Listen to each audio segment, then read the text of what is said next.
इच्छा जाहिर की है। किसी दिन वो क्लास में होते हैं, किसी दिन नहीं होते हैं। तो आज की क्लास में मैं बता देना चाहता हूँ कि क्लासेस सारे रिकॉर्ड हो रहे हैं। थोड़ी सी दुविधा है, ऐप वाले भैया कह रहे हैं कि ऐप बनेगा तो उस पर डालिए। मेरे मित्र कह रहे हैं कि यूट्यूब पे भी ऐसी सुविधा है कि आप सबको अपलोड कर दीजिए, चाहेंगे जिसको वही देख पाएगा। या फिर जो लोग आपको चाहते हैं कि आपसे ज्योग्राफी पढ़े उन तक आप लिंक शेयर कर सकते हैं। तो मैं दोनों पे विचार कर रहा हूँ तकनीकी रूप से, और जल्दी ही आपको मिलना शुरू हो जाएगा। जो पीछे की क्लास है वो सबका उनका वीडियो मिलेगा आपको। तो आज हम बात करेंगे यूरोप की। कल थोड़ा यूरोप में कुछ ज्यादा डेप्थ में चले गए थे, जो जाना नहीं था। फिर भी हो सकता है कि कुछ बच्चों को अच्छा लगा हो और कुछ को लगा हो कि यूजलेस था। देखिए, हम सोच के बताते हैं आपको कि सब कुछ यूजफुल हो, और मेरे द्वारा दी गई जो जानकारी है आपको ऐसा नहीं है कि केवल ज्योग्राफी में काम आएगी। ये बेसिक है, नींव है, बेस है।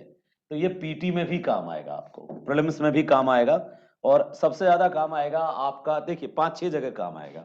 करंट अफेयर्स को समझने में काम आएगा, इंटरनेशनल जो आईआर को समझने में काम आएगा आपको, वर्ल्ड हिस्ट्री को समझने में ये काम आएगा, आंसर राइटिंग अच्छी करने में आपके लिए ये मैपिंग सिस्टम अच्छी समझ दे देगा। और सबसे इंपॉर्टेंट है, यदि ज्योग्राफी आपका ऑप्शनल है तो जियो ऑप्शनल में आपको ये फिजिकल ज्योग्राफी में भी काम आएगा, ह्यूमन ज्योग्राफी में भी काम आएगा। तो मल्टी पर्पस क्लास है ये। इस क्लास को आप ऐसे ना लें कि ये पीटी के लिए तो है ही है, साथ ही साथ मेन के लिए भी है। और दूसरी सबसे इंपॉर्टेंट चीज ये है कि यदि हर एक कॉन्टिनेंट की अच्छी जानकारी आपको है, कोई भी टॉपिक जब आप पढ़ेंगे ना, कोई भी सब्जेक्ट, तो ये चीजें आपको वहां बड़ा काम देगी, बहुत काम देगी। तो इसलिए इसको सीरियसली लीजिएगा। और यदि कोई कॉन्टिनेंट आपका छूट गया है तो उस कॉन्टिनेंट को आप पर्सनली हमसे बात करके आप उसका लिंक लेके देखिएगा उस कॉन्टिनेंट को। और हाँ, मैं जो बताता हूं, मैं ये बता के चल रहा हूं आपको कि मेरा काम है आपके दिमाग में इंटरेस्ट पैदा करना। ठीक है, मेरा काम ये बिल्कुल नहीं है कि आपको हर एक चीज बताना, नहीं, ये गलत हो जाता है। फिर क्या हो जाता है, आपको स्पून फीडिंग की आदत हो जाती है और आपका सेल्फ स्टडी मर जाता है। और मेरा मानना है कि जब पढ़ो सब पढ़ो वाला कॉन्सेप्ट नहीं, बल्कि सेल्फ स्टडी करो। टीचर्स के पूरे डिपेंडेंसी नहीं होनी चाहिए टीचर पे। टीचर सिर्फ इंटरेस्ट पैदा करे और आपको उस इतना इंटरेस्ट पैदा कर दे कि आप मजबूर हो जाएं वर्ल्ड मैप को देखने के लिए।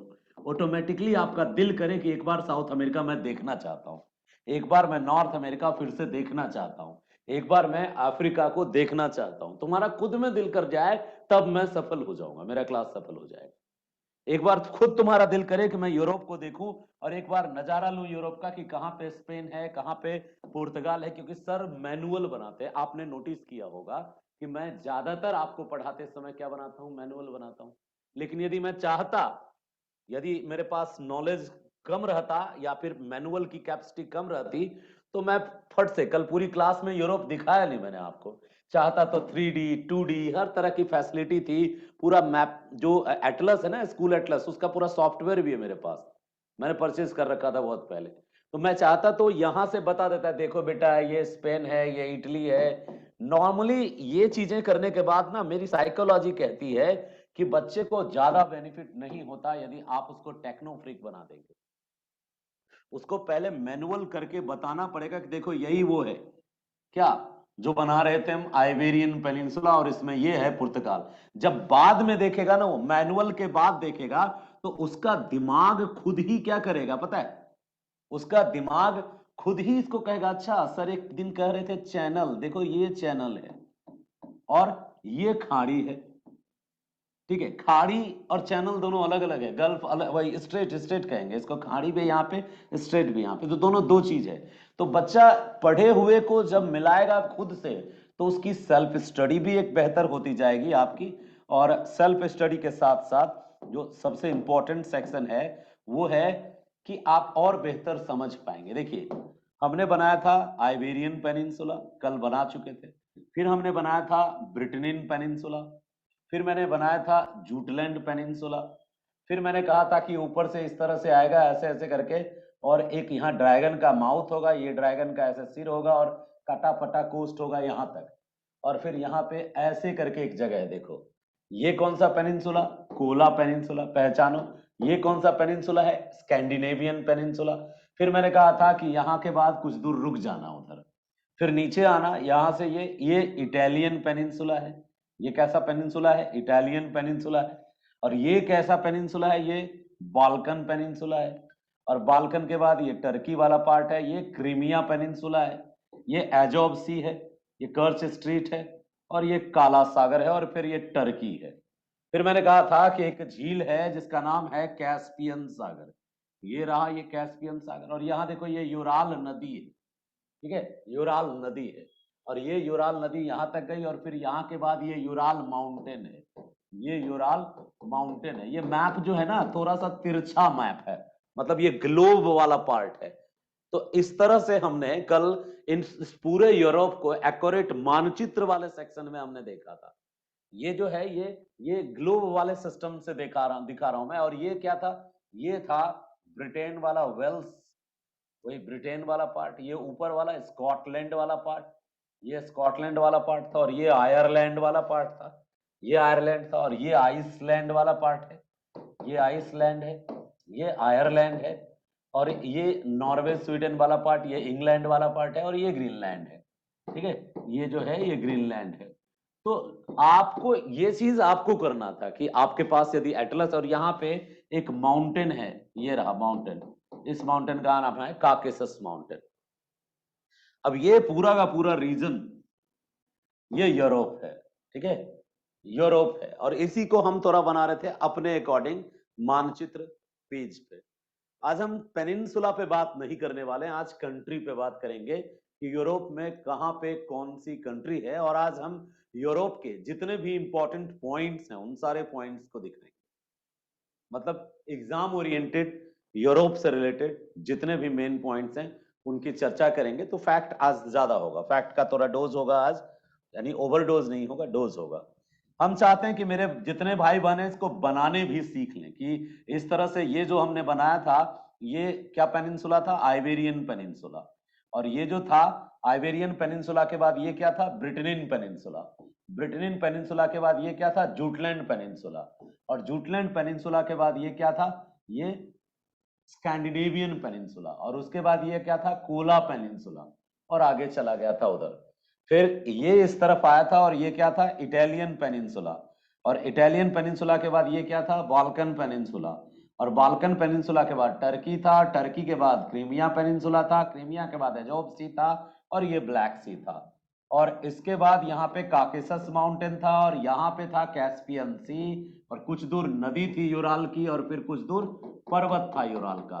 यूराल नदी भी है, यूराल पर्वत भी है, और इस तरह से बनता है हमारा यूरोप, ठीक है। ये यूरोप बन के रेडी होता है। यहाँ पे हम वो इंग्लैंड वाला पार्ट बनाते हैं, इसके ऊपर वो स्कॉटलैंड वाला पार्ट बनाते हैं, यहाँ पे हम आयरलैंड बनाते हैं, यहाँ आइसलैंड बनाते हैं, और बहुत ज्यादा इधर जाके ग्रीनलैंड। ग्रीनलैंड जो है ज्योग्राफिकली ग्रीनलैंड यूरोप में नहीं आता, ज्योग्राफिकली ग्रीनलैंड किस में आता है, नॉर्थ अमेरिका सेक्शन में आता है ज्योग्राफिकली।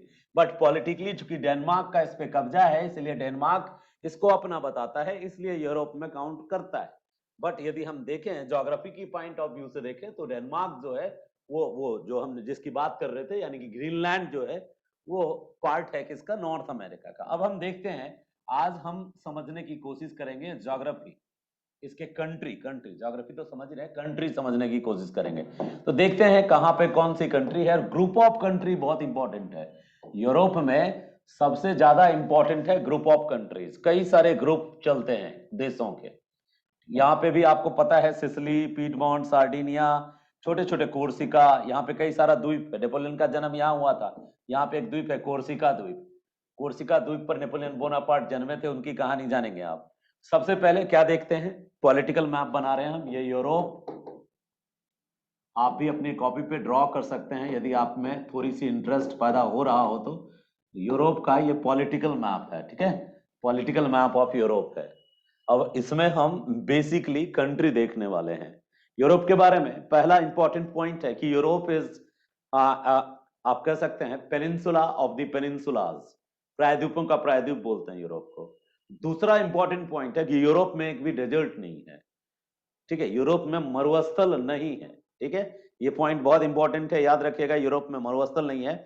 और एरिया वाइज देखें तो 6th नंबर पे आता है, एरिया वाइज 6ठे नंबर पे आता है। तो इसके ऊपर के 5 कौन कौन थे? तो सबसे नंबर 1 आता है एशिया, ठीक है, दूसरे नंबर पे आता है अफ्रीका, और तीसरे नंबर पे आता है नॉर्थ अमेरिका, चौथे नंबर पे आता है साउथ अमेरिका, पांचवें नंबर पे आता है अंटार्कटिका, और छठे नंबर पे आता है यूरोप। यानी यूरोप जो है सेकंड स्मॉलेस्ट कॉन्टिनेंट है, और 7वें नंबर पे आएगा ऑस्ट्रेलिया, ठीक है, 7वें नंबर पे आता है ऑस्ट्रेलिया। अब कोई बच्चा यहाँ यदि ओशिनिया का कॉन्सेप्ट लाता है तो फिर वो डिफरेंट हो जाता है, वो कॉन्टिनेंट नहीं है, वो ग्रुप ऑफ कॉन्टिनेंट एंड जितने भी आइलैंड्स हैं उन सबको कंबाइनली एक साथ ओशिनिया नाम दिया गया, जिसमें ऑस्ट्रेलिया भी है, न्यूजीलैंड भी है, ठीक है, इसके अलावा माइक्रोनेशिया, पॉलिनेशिया, मेलानेशिया, ये छोटे छोटे ग्रुप ऑफ आइलैंड्स हैं, उन सबको कंबाइनली इस नाम से जाना जाता है। अब देखो, देश देखना है, ध्यान से समझना, पहले एक बार सारा देश दिखा देता हूं, तब ग्रुप ऑफ कंट्री बताऊंगा। 1 बाय 1 करके देखते जाना। आज हम जान के ब्लैक कलर लिए हैं ताकि स्क्रीन थोड़ा बेहतर दिखे। ये यहाँ पे आपने देखा था ना कौन सा देश था, मेरे साथ बोलते जाना, कोई एटलस अभी मत खोलना। जब भी आप सेल्फ स्टडी करो ना, टीचर के एब्सेंट में करना चाहिए सेल्फ स्टडी। सेल्फ स्टडी का मतलब ही होता है खुद से पढ़ना। ऐसा नहीं कि टीचर पढ़ा रहा है और साथ में एटलस लिए हुए कई सारे भाई बहन खोल के बैठे हैं, एक नजर। ध्यान बटना नहीं चाहिए, ध्यान किसी की क्लास में आप बैठो, पूरी पूरा का पूरा आपका जो 110% अटेंशन है वहां हो। और यदि ऐसा नहीं हो पाता है तो हेडफोन यूज करिए आप। और यदि आप ड्यूटी में हैं, कई सारे मेरे भाई बहन अभी ड्यूटी में हैं, कोई आरपीएफ हैं, कोई नाइट में ड्यूटी पे हैं, तो आप यदि वहां सुन रहे हैं तो हेडफोन जरूर यूज कीजिए। नोट करने की जरूरत नहीं है अभी। जब मैं कह रहा हूं कि मैं पीडीएफ दूंगा, मैं कह रहा हूं कि नोट किए हुए आपको सजेस्टेड बुक बताऊंगा जिसमें सारा नोट किया हुआ है। तो फिर जब नोट वहां है ही तो दोबारा लिखने का कोई तुक नहीं बनता। जब आप लिखोगे भी और सुनोगे भी तो आपकी जो कंसंट्रेशन है वो भंग होती है, एनर्जी बढ़ जाती है। ध्यान, आधा ध्यान लिखने पे होता है और आधा ध्यान सुनने पे होता है। तो ना इधर के रहते हैं ना उधर के रहते हैं। सुन लो ना, भरोसा करो, मैं कहीं नहीं जा रहा, यही हूं, तुम्हारे पास मेरा नंबर है, ठीक है। तो तुम कभी भी हमसे किसी टॉपिक पे जुड़ सकते हो, बात कर सकते हो। तो अपना पेशेंस लेवल थोड़ा हाई करके रखना है। बिना कुछ किए जय जयकार नहीं होती, पसीना बहाना पड़ता है, ठीक है। पसीना बह रहा हो तो शुभ है, वो उसमें बुरा नहीं मानते। दुख काटना पड़ता है तब जाके जय जयकार होती है। तो कंसंट्रेशन टूटे ना, कंसंट्रेशन भंग ना हो आपका, पूरी तरह से मेरी बात सुनना। ये पुर्तगाल है, और आज अभी एक चीज मान के चलेंगे कि आज यूरोप का एक एक देश तुमको पता होना चाहिए। आज के बाद यूरोप के किसी देश का जिक्र हो और तुमको उस देश के बारे में पता ना हो, ऐसा नहीं होना चाहिए, ठीक है। जिक्र यदि यूरोप के किसी देश का होगा तो मेरे जितने भाई बहन मेरे साथ हैं उनको एक एक देश का लोकेशन पता होगा। तुम गूगल बनने वाले हो, अभी तुमको पता होगा कि कहां पे कौन देश है, और उस देश के बारे में कुछ कहानियां भी सुनाऊंगा। ये पुर्तगाल है, और ये पूरा का पूरा एरिया है स्पेन का। हाँ, वही स्पेन जहां वो टमाटो वाला फेस्टिवल होता है, टैमाटीना।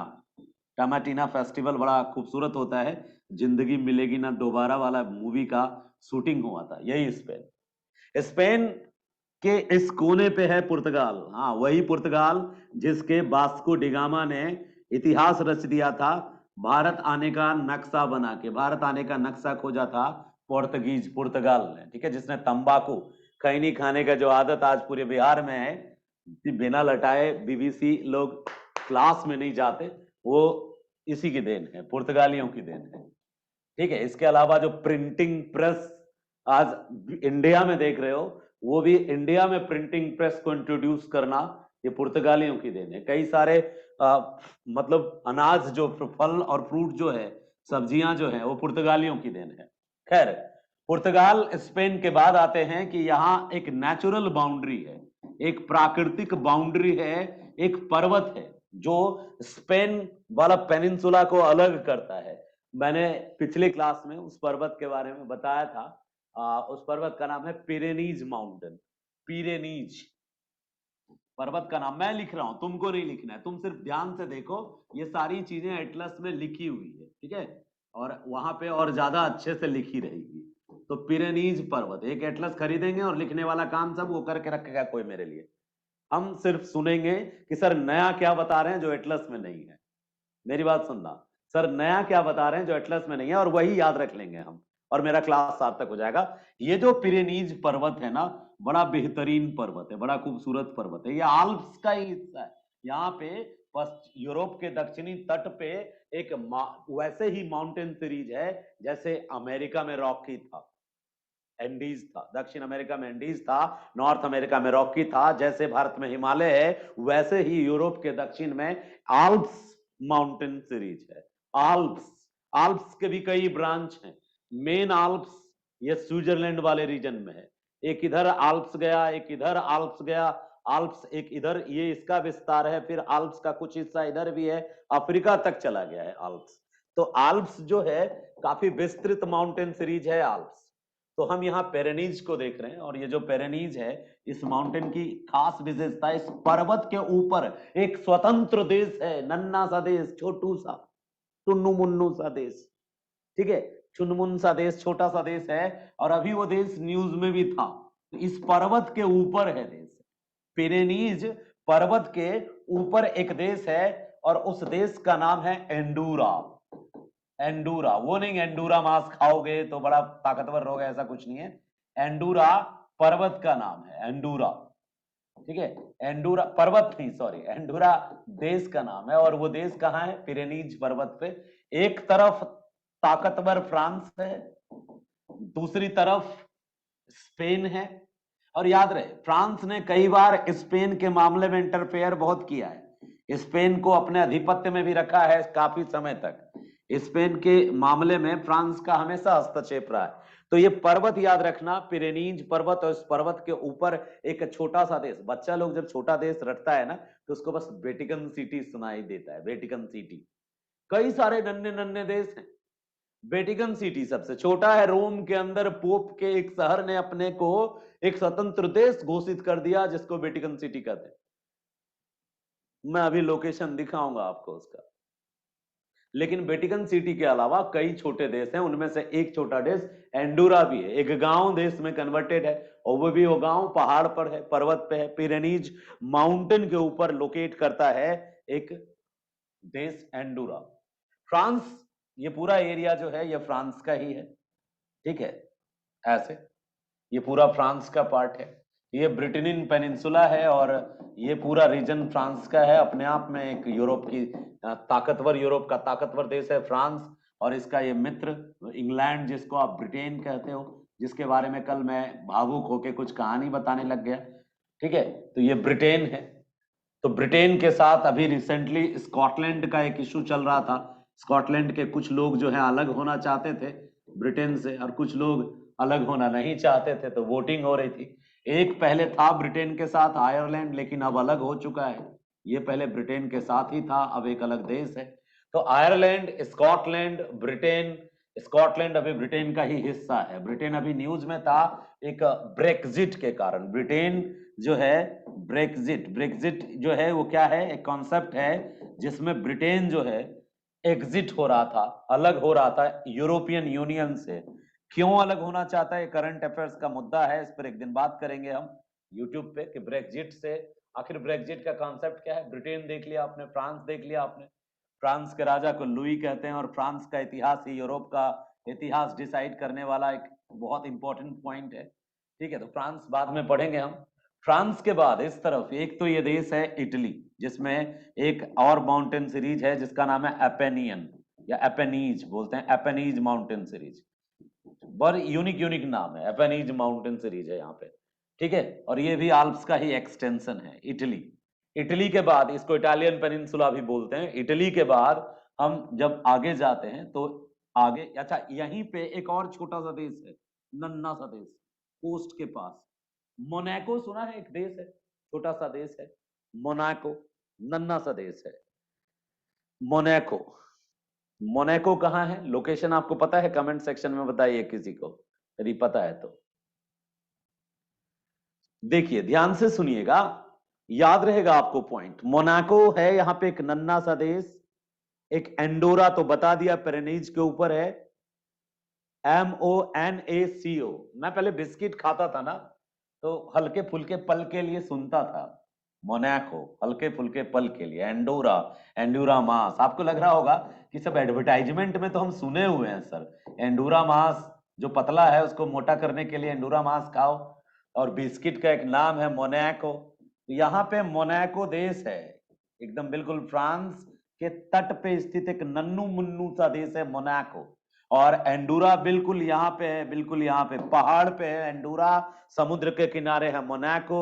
यानी फ्रांस जैसे विशाल वटवृक्ष के आसपास एक दो नन्ना मुन्ना पला है, नन्ना मुन्ना देश, आजाद है, सॉवरेनिटी है इनके पास, अपनी संप्रभुता है। सॉवरेनिटी का मतलब हो गया, सॉवरेनिटी का मतलब हो गया संप्रभुता, यानी ये अपना मालिक खुद है, ये किसी के निर्णय, अपने निर्णय के लिए स्वतंत्र है। ठीक है, तो जो अपने निर्णय लेने के लिए स्वतंत्र है ऐसा देश है ये मोनाको। डायरेक्ट डेमोक्रेसी के एग्जाम्पल में लोग इसको कोट करते हैं, लेकिन बहुत कम लोगों को पता होता है कि इसका लोकेशन कहाँ है। तो एक तरफ इटली है, एक तरफ स्पेन है, और एक तरफ फ्रांस है, और एक तरफ खुला समंदर है, और वहां पे है ये नन्नू मुन्नू सा प्यारा सा देश मोनाको। तो मोनाको याद रखिएगा आप, एंडूरा याद रखिएगा, फ्रांस और इटली याद रखिएगा। और इटली के अंदर जो रोम नाम का शहर है इटली का, रोम में एक छोटा सा, एक मतलब इतना छोटा कि आप एक मतलब पैदल जाके इसको पार कर सकते हैं, और उसका नाम है वेटिकन सिटी। इस कोस्ट पे यहाँ पे एक छोटा सा देश है जिसका नाम है वेटिकन सिटी, पोप का शहर है वेटिकन सिटी। ठीक है, और ये भी एक स्वतंत्र देश है। तो वेटिकन सिटी एक लैंडलॉक कंट्री है, जबकि मोनाको जो है वो कोस्टल कंट्री है, और एंडूरा भी जो है लैंडलॉक कंट्री है। वेटिकन के पास अपना समुद्र तट नहीं है। रोम नाम के शहर के अंदर एक छोटा सा एरिया है, छोटा सा बहुत पार्ट है, और वो है वेटिकन सिटी। अब हम आगे चलते हैं, ये पूरा एरिया कवर अप कर लिया हमने, अब आगे चलने वाले हैं कि आगे कौन सा देश है। पहले कोस्ट के किनारे चलते हैं। तो इस तरफ हम कल बताए थे आपको कि बेनेलक्स है, इस तरफ हमने बताया था कि यदि इसको इधर मोड़ दें तो वो डेनमार्क कहलाता है। ये जो देश है ये क्या है, डेनमार्क है। ये डेनमार्क है, छोटा सा जो जूटलैंड पेनिनसुला, भूलना नहीं है, जूटलैंड पेनिनसुला जो है डेनमार्क है। इस बीच में तीन देश है, हमने कहा था बेनेलक्स। ठीक है, बेनेलक्स की बात की थी। बे मतलब बेल्जियम, बेल्जियम नाम सुना होगा जो आप लोग एनसीईआरटी में, बेल्जियम। और ने मतलब नीदरलैंड, नीदरलैंड। और लग्जमबर्ग इसको बोलते हैं। ठीक है, लग्जमबर्ग। अब क्या है ना, मैं आपको इंटरेस्ट पैदा कर दे रहा हूं टॉपिक पे। अब जब आपको कोई बताएगा ना कि भाई यहाँ पे एक छोटा सा खाड़ी सा है, मतलब स्ट्रेट सा है, और इस स्ट्रेट में ब्रिटेन और फ्रांस के बीच अंडरग्राउंड रेलवे है। रेलवे से ब्रिटेन फ्रांस, मेट्रो ट्रेन जैसे है ना, वैसे ही एक ट्रेन चलती है ब्रिटेन और फ्रांस इन दोनों से। यहाँ ये इंग्लिश चैनल हो गया। चैनल आपको पता है ना क्या होता है, जिसके बीच का डिस्टेंस थोड़ा इक्वल हो काफी दूर तक। ठीक है, उसको चैनल ही कहते हैं। जैसे मोजाम्बिक एक चैनल है, कभी आपने नहीं सुना होगा मोजाम्बिक स्ट्रेट, या कभी आपने नहीं सुना होगा इंग्लिश स्ट्रेट, क्योंकि इंग्लिश स्ट्रेट है ही नहीं। स्ट्रेट सकड़ा होता है, कंजस्टेड होता है, और स्ट्रेट किसी एक पॉइंट पे होता है, मतलब छोटे से पॉइंट पे होता है। चैनल एक लार्ज एरियाज को कवर करने वाला पार्ट होता है, और उसके बीच का डिस्टेंस इक्वल होता है। और स्ट्रेट के बीच के दोनों तटों के बीच का डिस्टेंस स्ट्रेट में काफी दूर तक, कुछ दूर तक इक्वल होता है। और इसमें इसमें कोई जरूरी नहीं है कि डिस्टेंस कम होगा या ज्यादा, कहीं कहीं ज्यादा भी डिस्टेंस हो सकता है, और उसका नाम क्या हो सकता है, उसका नाम भी हो सकता है क्या, स्ट्रेट। जैसे आप देखोगे कई सारे स्ट्रेट हैं, जैसे ऊपर जाओगे नॉर्थ अमेरिका साइड में जाओगे तो उधर बहुत चौड़े चौड़े, कनाडा के साइड में बहुत चौड़े चौड़े स्ट्रेट मिलते हैं जिनके बीच बहुत लंबा चौड़ा स्पेस है। तो स्पेस कोई मैटर नहीं करता है स्ट्रेट के लिए। दरअसल स्ट्रेट वो जगह होता है जहां से दो बड़ी जलराशि मिलती है, और जब जो दो बड़ी जलराशि मिलती है एक सकड़ी जलराशि पट्टी से, तो दोनों तरफ एक बड़ा बड़ा भूखंड होता ही होता है। जैसे इधर फ्रांस का भूखंड है और इधर इंग्लैंड का भूखंड है, उसके बीच में थोड़ा सा जगह बचता है, तो यहाँ पे डवास स्ट्रेट है। ठीक है, और उस स्ट्रेट से ही छोटा सा जगह है उसके बीच में, तो वहां पे मेट्रो रेल डेवलप कर लिया है फ्रांस और ब्रिटेन में जाने के लिए। उसी तरीके से एक और मेट्रो रेल डेवलप करने की कोशिश नीदरलैंड की भी रही है। नीदरलैंड और फ्रांस वाला जो कंडीशन है, इन दोनों दो देश यूज करते हैं इस जगह को, और दोनों से कनेक्टेड है ये। ठीक है, नीदरलैंड, अब लोकेशन देख लो कहाँ पे कौन सा देश है। नीदरलैंड हो गया, और बेल्जियम हो गया, और तीन देश है यहाँ पे।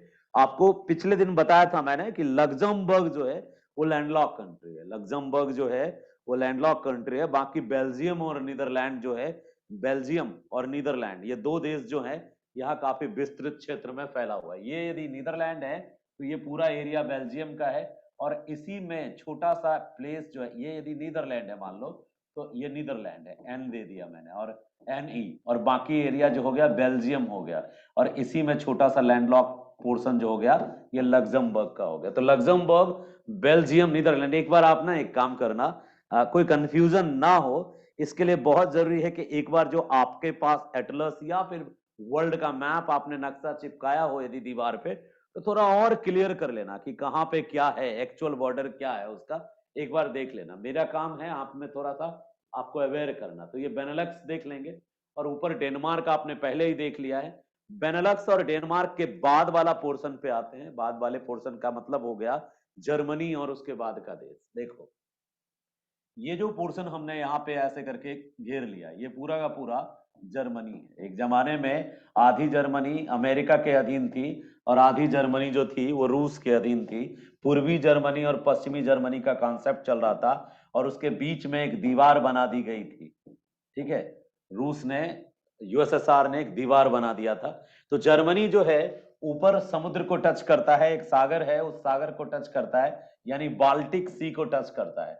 आप जब पढ़ रहे थे ना, आप एक सेकेंड वर्ल्ड वॉर पढ़ रहे होंगे, तो आपने सुना होगा कि जर्मनी ने पोलैंड को रौंद दिया। जर्मनी ने पोलैंड से 1 अप्रैल 1929 को, हाँ 1939 को, 1 अप्रैल 1939 को पोलैंड से मांगा था कि तुम मुझे क्या दो, एक बंदरगाह, डेंजिंग बंदरगाह चाहिए था। हिटलर को पोलैंड से डेंजिंग बंदरगाह चाहिए था। अब समुद्र तक जाने की भूमि चाहिए था। तो कई सारे बच्चों को पता ही नहीं था कि आखिर जर्मनी हिटलर से जो मांग रहा है वो पोलैंड है कहाँ, और कौन सा बंदरगाह, किस समुद्र में जाने के लिए मांग रहा है। तो दरअसल जर्मनी के बगल में ही यही है पोलैंड। ये रहा पोलैंड, और पोलैंड के पास बंदरगाह के नाम पे बस यही बाल्टिक सी में ही जो बंदरगाह है। कई बच्चों को नहीं पता था, तो वो इधर बंदरगाह ढूंढ रहे होंगे माइंड में कि इधर आना चाहता होगा। नहीं, जर्मनी यही यही है। पोलैंड और जर्मनी पड़ोसी एक दूसरे का, पास में ही पोलैंड है। और इसी पोलैंड के ठीक नीचे एक देश है जिसका पहले नाम था, एक का नाम था, दोनों एक देश थे, नाम था चेकोस्लोवाकिया। अब दोनों अलग हो गया है, चेक रिपब्लिक अलग हो गया है और स्लोवाकिया अलग हो गया है। ठीक है, स्लोवाकिया अलग हो गया। तो चेक और स्लोवाकिया ये दो रिपब्लिक यहाँ पे है जो पोलैंड के ठीक नीचे है। तो पोलैंड याद रखिएगा, चेकोस्लोवाकिया भी याद रखिएगा, और उसके बाद पोलैंड और चेकोस्लोवाकिया। इस रीजन को अभी मैं छोड़ता हूं। यूरोप में सबसे इंपॉर्टेंट इसी रीजन को माइंड में रखना है। ये रीजन यदि माइंड में रखो आ गया तो हर एक बच्चे को पूरा यूरोप याद रहता है। इधर वाला बहुत इजी है। क्यों इजी है? ऊपर का जो पोर्शन है ये नॉर्वे है, सबको पता है नॉर्वे के बारे में, और नीचे का पोर्शन वही है स्वीडन, ये भी सबको पता होता है बिकॉज बहुत न्यूज में रहता है। ऊपर का कोला पेनिनसुला जो है ये तो रूस का है, यूएसएसआर का है। कोला प्रायद्वीप यूएसएसआर का है। और उसके बाद वाला जो ये पोर्शन है ये फिनलैंड है। फिनलैंड, झीलों का देश जिसको आप बोलते हो फिनलैंड। तो फिनलैंड भी सबको याद रहता है। फिनलैंड के नीचे 3-4 देश ऐसे हैं जिसको अक्सर बच्चा भूल जाता है। यहीं से शुरू होता है आपकी मेमोरी की परीक्षा, अग्नि परीक्षा जो आपकी मेमोरी की होगी यहीं पर। ये जो रीजन है ना, इसको पूर्वी यूरोप कहते हैं। और अब तक जो हम पढ़ रहे थे ना, पश्चिमी यूरोप पढ़ रहे थे।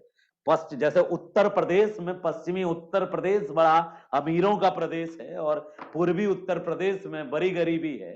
उसी तरह है ऐसा कुछ कि पश्चिमी यूरोप में विकसित देशों की संख्या ज्यादा है, पश्चिमी यूरोप में कैपिटलिस्टिक माइंडसेट के देश ज्यादा हैं, पश्चिमी यूरोप व्यापार में आगे है, पश्चिमी यूरोप ज्यादा संपन्न है, पश्चिमी यूरोप की अर्थव्यवस्था ताकतवर है, स्ट्रांग है, और पूर्वी यूरोप में बड़ी गरीबी है। पूर्वी यूरोप पर अलग प्रभाव था। वो पूर्वी यूरोप, पश्चिमी यूरोप में बच्चा बड़ा कंफ्यूज होता है कि सर किसको हम ईस्टर्न यूरोप कहें और किसको हम वेस्टर्न यूरोप कहें। तो देखो पोलैंड जो था ना, यही है बॉर्डर। पोलैंड, चेक रिपब्लिक, ऑस्ट्रिया हंगरी, ये बीच वाले हैं ना, ये पूर्वी हैं ना पश्चिमी हैं, ये बीच वाले हैं।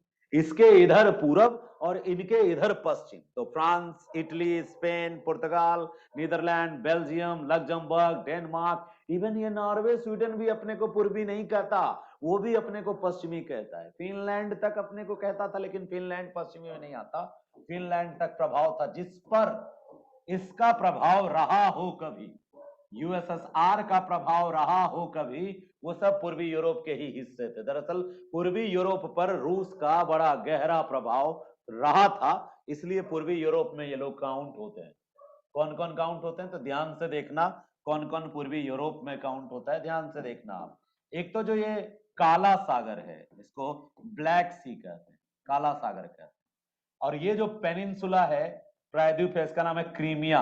आप ना हिस्ट्री जो पढ़ोगे उसने पढ़ना है वर्ल्ड हिस्ट्री में, क्रीमिया का युद्ध, क्रीमिया का कीचड़, क्रीमिया का युद्ध।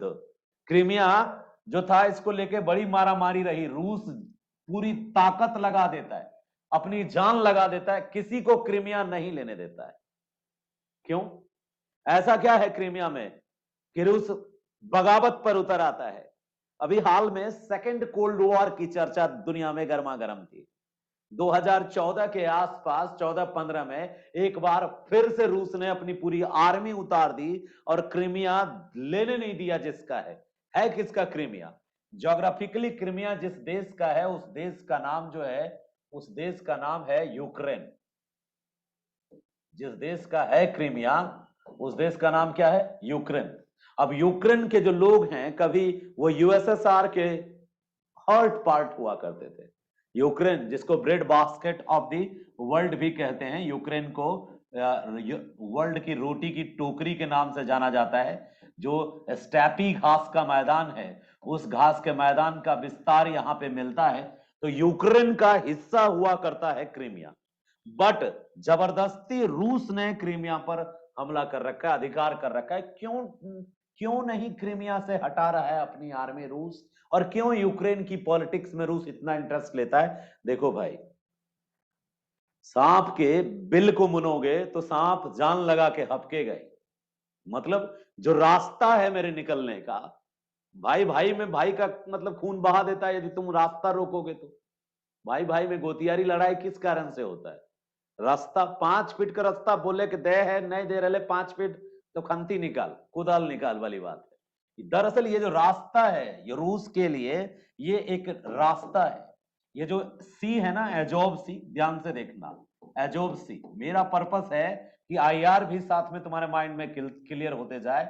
एजोब सी है ये। एजोब सी से, एजोब सी रूस के बाप का सी है। बपौती होता है ना, बपौती मेरे बाप का है, हाँ मेरे बाप का है टाइप वाली फील लेता है रूस इसमें। एजोब सी में नेचुरल जो पेट्रोलियम गैस है, नेचुरल गैस और पेट्रोलियम का भंडार तो है ही।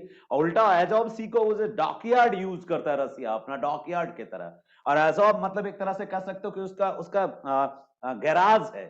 मतलब पानी वाले जो पोत हैं, लड़ाकू भी युद्ध पोत हैं, उन सबको यही एक और से सजा के, एक लाइन से सजा के रखता है। तो एजोब सी से बाहर आने के लिए रसिया के पास एक स्ट्रेट है, एक जल संधि है, जिसको कर्च स्ट्रेट कहते हैं। कुछ समय पहले ये बड़ा न्यूज में था, कर्च स्ट्रेट, क्योंकि ये कभी किसी कीमत पे नहीं चाहता है रसिया कि यहां तक मतलब मेरे बेडरूम में कोई आके झांके।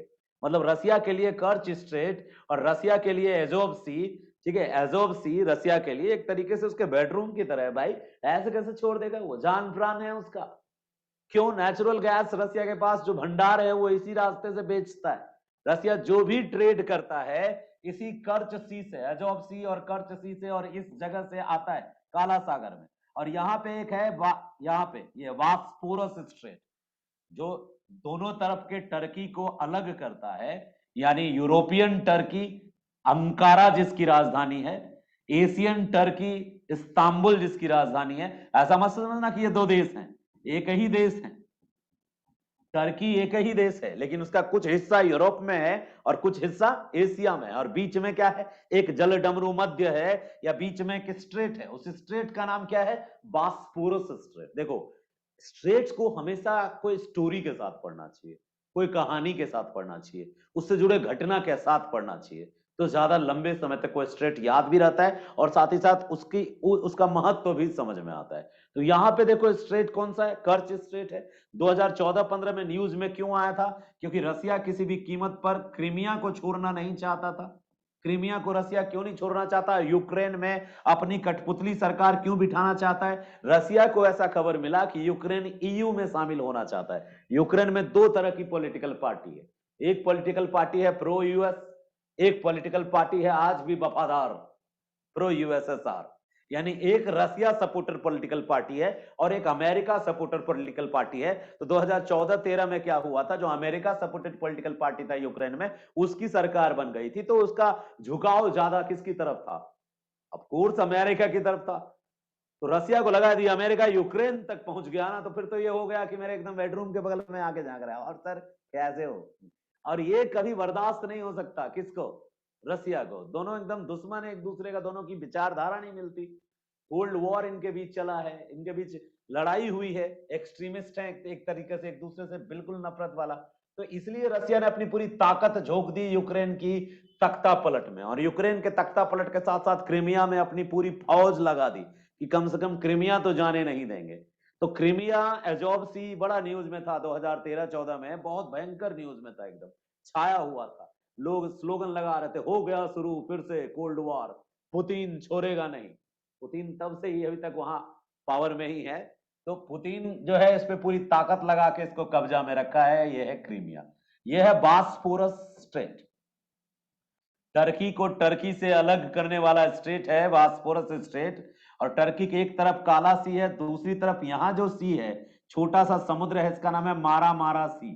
मारा मारा सी। तो मारा मारा सी को काला सी से, काला सागर से जोड़ता है। मारा मारा सागर को कौन जोड़ता है? Bosphorus straight. अब हम आगे आते हैं। यूक्रेन देख लिया आपने, और यूक्रेन के पास ही एक देश है बेलारूस है। पूर्वी यूरोप को ध्यान से समझना, पूर्वी यूरोप यदि नहीं समझ पाए तो फिर मजा नहीं आएगा पढ़ने में। यूक्रेन एक बार यदि आपने देख लिया तो यूक्रेन के ठीक ऊपर जो एक देश है वो लैंडलॉक देश है, जिसका नाम, यूक्रेन लैंडलॉक नहीं है लेकिन यूक्रेन के ऊपर जो देश है उस देश का नाम है बेलारूस। ठीक है, बेलारूस नाम है, बेलारूस। बेलारूस का लोकेशन देख लेना, लोकेशन हम ठीक से बना देते हैं। बेलारूस का लोकेशन है, ये है बेलारूस। ठीक है, बेलारूस। कोई जरूरी नहीं कि एक्चुअल लोकेशन आपको पता हो, बस एक पूरा का पूरा आपको माइंड में हो कि कौन कहां पे लोकेटेड है। बेलारूस जो था यूएसएसआर में जो जितने गणराज्य थे, रिपब्लिक थे, उनमें सबसे बड़ा था आकार में रूस के बाद। दूसरा सबसे बड़ा गणराज्य जो यूएसएसआर का था बेलारूस, आज ये भी रूस से अलग हो चुका है। अब बेलारूस के बाद यहाँ पे तीन देश थे छोटे छोटे, तीन नहीं चार देश थे। और वो चार देश कौन कौन है? एक तो एक का नाम है लटाविया, एक का नाम है लिथुआनिया, और एक का नाम है जो बैंकिंग को सबसे पहले लॉन्च किया था दुनिया में ऑनलाइन। आज पूरी दुनिया ऑनलाइन बैंकिंग यूज कर रही है ना, आज पूरी दुनिया ऑनलाइन बैंकिंग यूज कर रही है। इस ऑनलाइन बैंकिंग को सबसे पहले, चलिए बेल्जियम नीचे है और लग्जमबर्ग फ्रांस से सटा है। ठीक है, एक्चुअल लोकेशन आप देख लीजिएगा, लग्जमबर्ग फ्रांस से सटा है, बेल्जियम नीचे है और नीदरलैंड ऊपर है। ठीक है, नीदरलैंड ऊपर है, बेल्जियम नीचे है, लग्जमबर्ग फ्रांस से सटा है। ठीक है, लोकेशन आप इसी तरीके से देख लीजिएगा, थोड़ा बहुत ऊपर नीचे यदि होता है तो उसको देखते जाइएगा आप। ठीक है, स्विट्जरलैंड भी बॉर्डर शेयर करता है। ठीक है, अभी हम मिडिल में नहीं आए हैं, फ्रांस एंड इटली के बीच में। चलिए हम सब कमेंट भी देख ले रहे हैं, बहुत अच्छे। अच्छा, बारबोसा अभी अभी अलग हुआ यूके से। ये बारबोसा यहाँ नहीं है, नॉर्थ अमेरिका में एक आइलैंड हुआ करता था जिसका नाम था बारबोसा। ठीक है, वो यूके ने उस पर कब्जा कर रखा था। यूके कई सारे छोटे छोटे आइलैंड पे कब्जा कर रखा है। ठीक है ना, तो वो वहां है, बारबाडोसा, बारबोसा, वो सब, वो जो कैरिबियन कंट्रीज है ना, कैरिबियन आइलैंड्स, कैरिबियन आइलैंड्स में बारबाडोस एक जगह है, छोटा सा एक आइलैंड है, आइलैंड कंट्री है बारबाडोस, और यूके में सटा हुआ नहीं है। यही कारण है कि बहुत जरूरी है हमारे लिए लोकेशन देखना, कि वो अब आपकी आदत हो जाएगी इस तरीके से देखने के बाद। अब आप भी कागज, एक सफेद कागज लोगे और जब भी किसी देश से संबंधित न्यूज आएगा तो उसका एक्चुअल लोकेशन ढूंढने की आपकी आदत बन जाएगी। मेरा पर्पस वही है कि आपका एक लोकेशन ढूंढने का आदत बन जाए कि एक्चुअल में लोकेट कहाँ है। तो फिनलैंड के बाद एस्टोनियो है, फिर लटाविया है, लिथुआनिया है, और फिर बेलारूस है, और बेलारूस जो है पोलैंड को टच करता है। ठीक है, चलिए ठीक से देख लेते हैं इसको यहाँ पे। सबसे ऊपर है फिनलैंड के बाद एस्टोनियो, ठीक है। एस्टोनियो के बाद दो छोटे छोटे देश हैं, एक लिथुआनिया है, एक लटाविया है, ठीक है। तो यहाँ पे तीन छोटे छोटे देश हैं, पूरा साफ करके बना देता हूं, पूरा क्लीन एंड क्लियर रहेगा तो ज्यादा आपको समझ में आएगा। तीन छोटे छोटे देश हैं यहाँ पे, कौन कौन? एक का नाम है सबसे ऊपर एस्टोनियो। एस्टोनियो को आप क्यों याद रखें? एस्टोनियो को आप इसलिए याद रखें क्योंकि ये दुनिया में सबसे पहले ऑनलाइन बैंकिंग स्टार्ट करने वाला छोटा सा देश है पूर्वी यूरोप का। उसके बाद लिथुआनिया एक छोटा सा देश है, लिथुआनिया। और उसके बाद लटाविया एक छोटा सा देश है। तो लटाविया, लिथुआनिया और ये बेलारूस हो गया। तो Belarus, Estonia, Latvia, Lithuania. Actual location के लिए एक बार जरूर मैप देखिएगा और आप अपना जो मैप बनाइएगा, गुरु गुड़ चेला चीनी होना चाहिए, आप और बेहतर जाने, ये मेरी इच्छा है, ठीक है। मैं ज्यादा अपने दिमाग पर जोर नहीं देता, मैं रटता नहीं हूं, एक मोटा मोटी आंकड़ा दिमाग में रखने की कोशिश करता हूं। और मैं चाहता हूं कि आप भी रटना मत, जितना आप आए, जितना आप कैच कर पाए आपका माइंड, उतना ही दिमाग में रखना। बस ये रखना कि बेलारूस लैंडलॉक है, बस।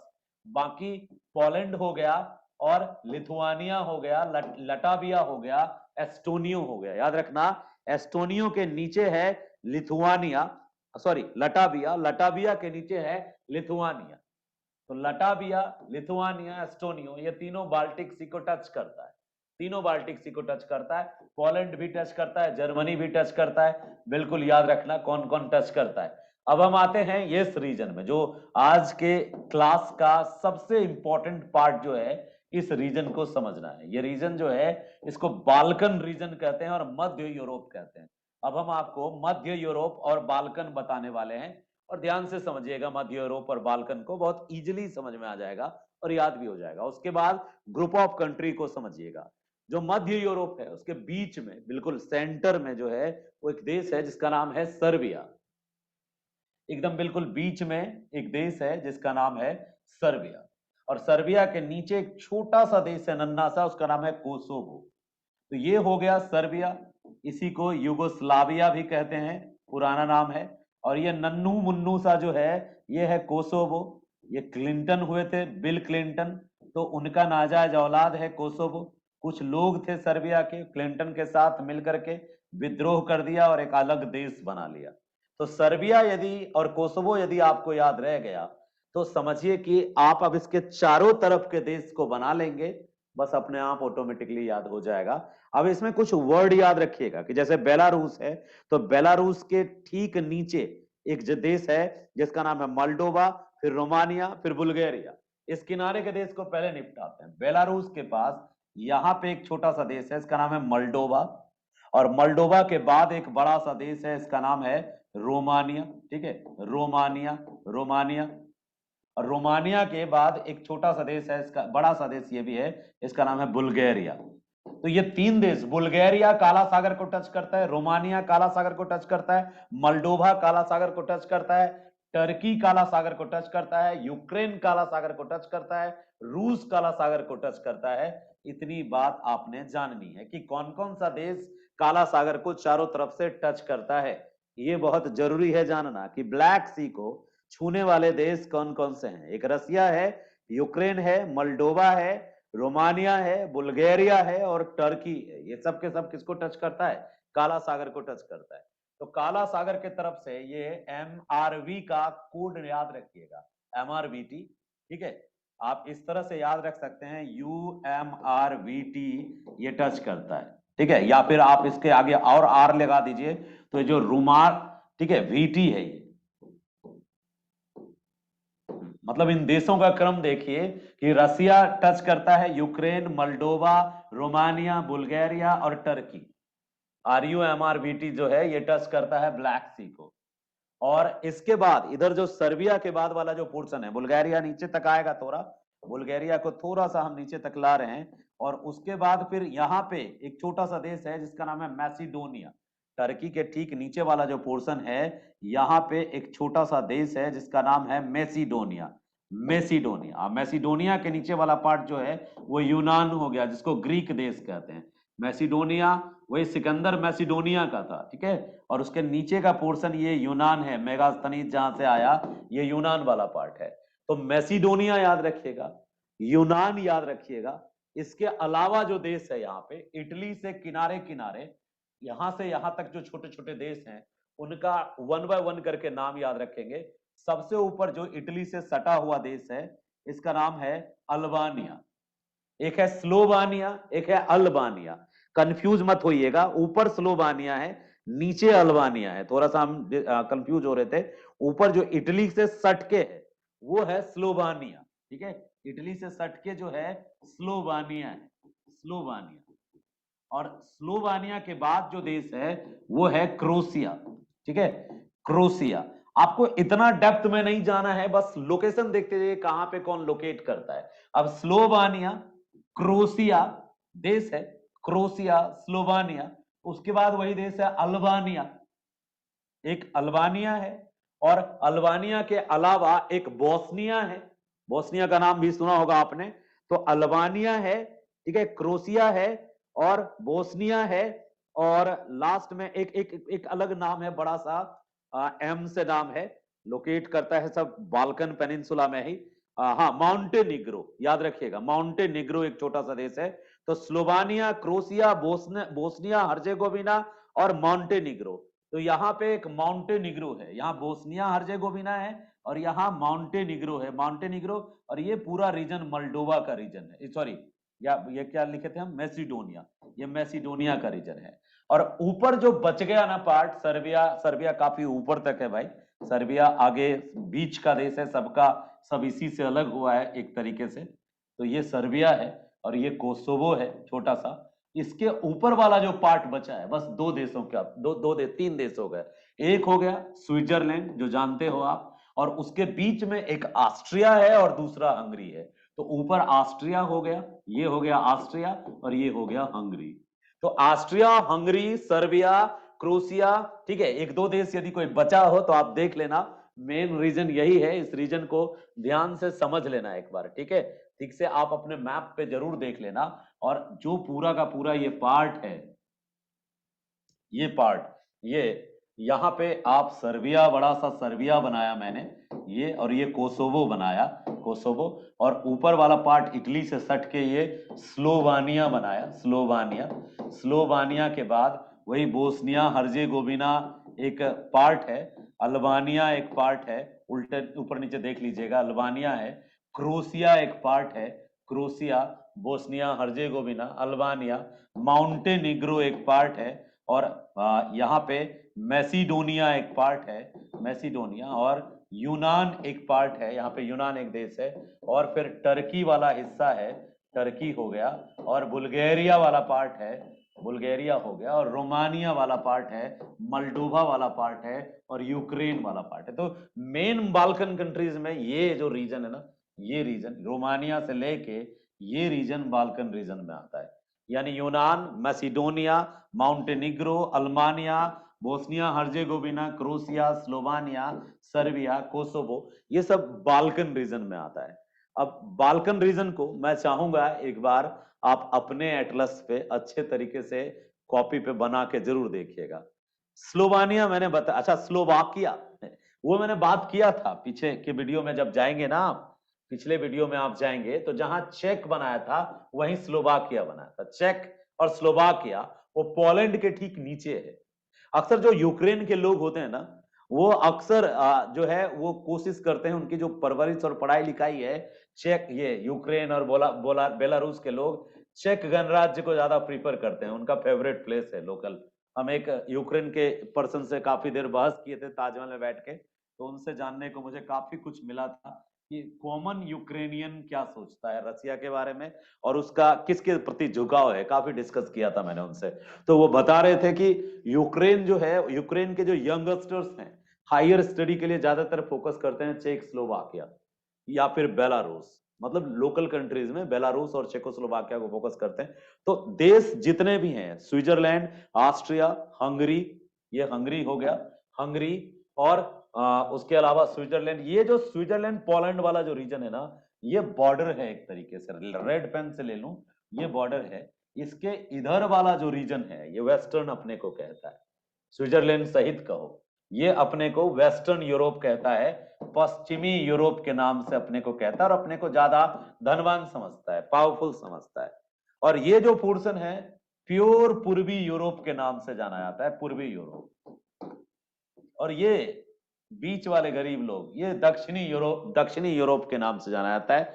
और ये लोग जो है डेनमार्क और बाकी उत्तरी यूरोप से। तो यदि हम देखें उत्तरी यूरोप में कौन आ रहा है, दक्षिणी यूरोप में कौन आ रहा है, पूर्वी यूरोप में कौन आ रहा है, पश्चिमी यूरोप में कौन आ रहा है, तो एक एक प्रॉपर मैप बनना चाहिए माइंड में। ज्यादा पजल मत होना, हमको रटना नहीं है। देखा मैंने, मैं लगभग 12-14 साल से ये काम कर रहा हूँ, 12 साल हो गया मैपिंग करते करते। 2006 में पहली बार मैपिंग शुरू की थी, जब एमए करके आईएएस का पीटी निकालने के लिए। उस समय आईएएस में ज्योग्राफी ऑप्शनल पीटी में भी होता था।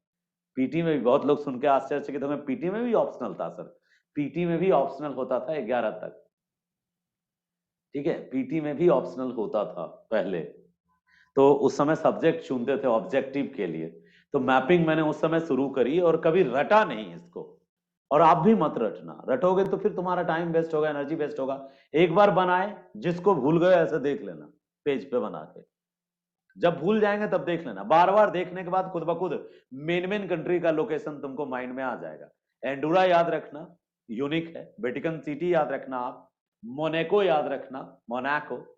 स्कॉटलैंड, आइसलैंड याद रखना, जो आयरलैंड के ऊपर है, ये आइसलैंड है, वो भी एक स्वतंत्र देश है। आइसलैंड याद रखना। और जो छोटे छोटे देशों का लोकेशन हो वो आप याद रखना। तो ये तो था मैपिंग, ठीक है। मैपिंग हमने यूरोप का आज किया, पॉलिटिकल मैपिंग। और साफ सुथरा मैपिंग आप करेंगे खुद, मुझे आप पे पूरा भरोसा है, क्योंकि कंपटीशन अल्टीमेटली आपको देना है। तो आप जरूर एक बार मैपिंग करेंगे, जब भी फुर्सत के क्षण मिले, नहीं यदि मिलता है पॉइंट तो एक हाइलाइटर लेना। अब एक बार जो तुमने देख लिया ना, अब जाके कभी जो तुम्हारा वर्ल्ड मैप है उसमें इन सारे देशों को ढूंढना, खास करके अटपटे देशों को जिसका नाम तुम बार बार सुनो, उसको खोजने चले जाओ। भाई एस्टोनियो सुना है, बैंकिंग सेक्टर वहां से ऑनलाइन, जिस दिन ऑनलाइन बैंकिंग लॉन्च किया था एस्टोनियो, उसी दिन हैक हो गया था और करप्ट हो गया था वो, बैंक करप्ट, पूरा देश बैंक करप्ट हो गया था। नन्ना सा देश है वो भी बैंक करप्ट हो गया था। तो लोकेशन आपको पता होना चाहिए।